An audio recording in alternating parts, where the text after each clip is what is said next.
Hey there, math enthusiasts! Welcome back to KnowledgeHeals, where we make learning math fun and easy for everyone.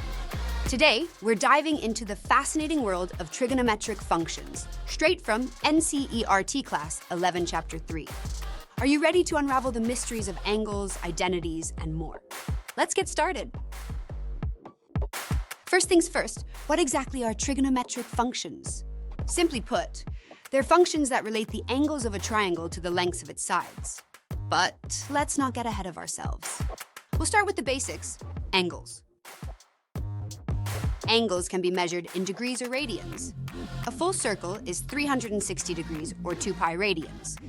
To convert degrees to radians, we use the formula radians is equal to degrees multiply by pi divided by 180. And to go from radians to degrees is equal to radians multiply by 180 divided by pi. For example, to convert 90 degrees to radians, 90 multiply by pi divided by 180 is equal to pi divided by 2. Easy, right? Now, let's see some common angles on our circle. Isn't it cool how these angles can be expressed both in degrees and radians? Next, let's explore the trigonometric functions using the unit circle. The most common functions are sine, sin, cosine, coes, and tangent, tan. They are defined as sine of theta is equal to opposite side divided by hypotenuse. Cos theta is equal to adjacent side divided by hypotenuse. Tan theta is equal to opposite side divided by adjacent side. But in the unit circle, it's even simpler. Here, the hypotenuse is always 1, so sine theta is equal to y, cos theta is equal to x, tan theta is equal to y divided by x. Here are the values of sine, cosine, and tangent for some common angles. Sine of 30 is equal to 1 divided by 2. Sine of 45 is equal to 1 divided by root 2. Sine of 60 is equal to root 3 divided by 2. Cos 30 is equal to root 3 divided by 2. Cos 45 is equal to 1 divided by root 2. Cos 60 is equal to 1 divided by 2. Tan 30 is equal to 1 divided by root 3. Tan 45 is equal to 1. Tan 60 is equal to root 3. Let's take an example to understand these values better. Imagine we have a right-angled triangle with an angle of 30 degrees.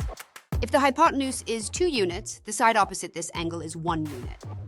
Hence, sine of 30 degrees is equal to opposite side divided by hypotenuse, which is equal to half. Check out these graphs of the sine, cosine, and tangent functions. Notice how they oscillate between -1 and 1 for sine and cosine, while the tangent function has asymptotes where it becomes undefined. Now, let's talk about some important trigonometric identities. These are equations that hold true for all values of the variable. The most fundamental one is sine squared theta plus cos squared theta is equal to 1. Let's prove it using the unit circle. In a unit circle, if we drop a perpendicular from any point on the circle to the x-axis, we form a right-angled triangle. Using Pythagoras' theorem, x squared plus y squared is equal to 1. Since x equals sine cos theta and y equals sine sin theta, we get cos square theta plus sin square theta is equal to 1. Other important identities include 1 plus tan square theta is equal to sec square theta. 1 plus cot square theta is equal to cosec square theta. And let's not forget the angle sum and difference identities. Sine A plus minus b is equal to sine A cos b plus minus cos A sine b. Cos A plus minus b is equal to cos A cos b minus plus sine A sine b. Tan A plus minus b is equal to tan A plus minus tan b divided by 1 plus minus tan A tan b. For cot, sec, and cosec, we have cot theta is equal to 1 divided by tan theta. Sec theta is equal to 1 divided by cos theta.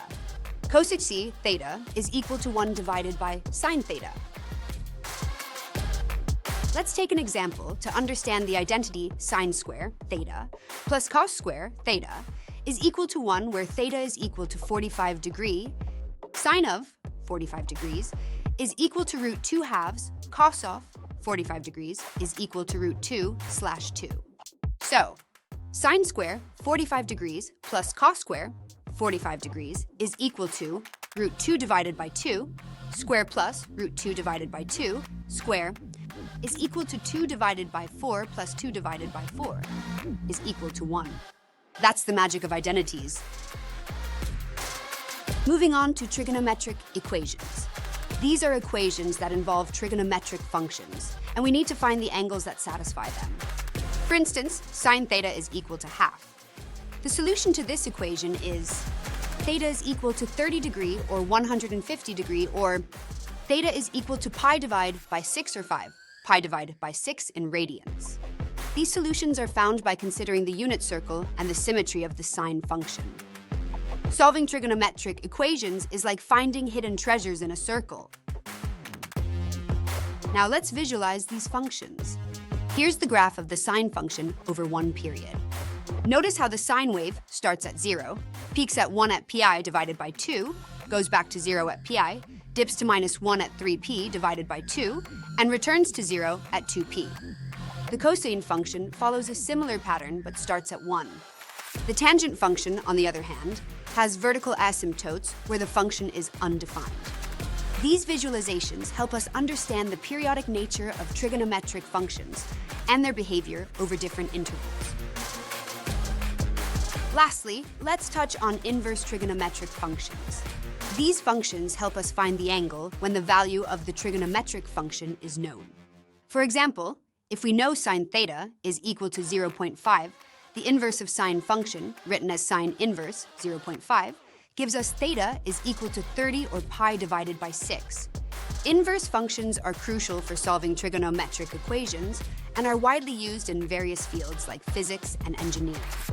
Let's use an inverse trigonometric function.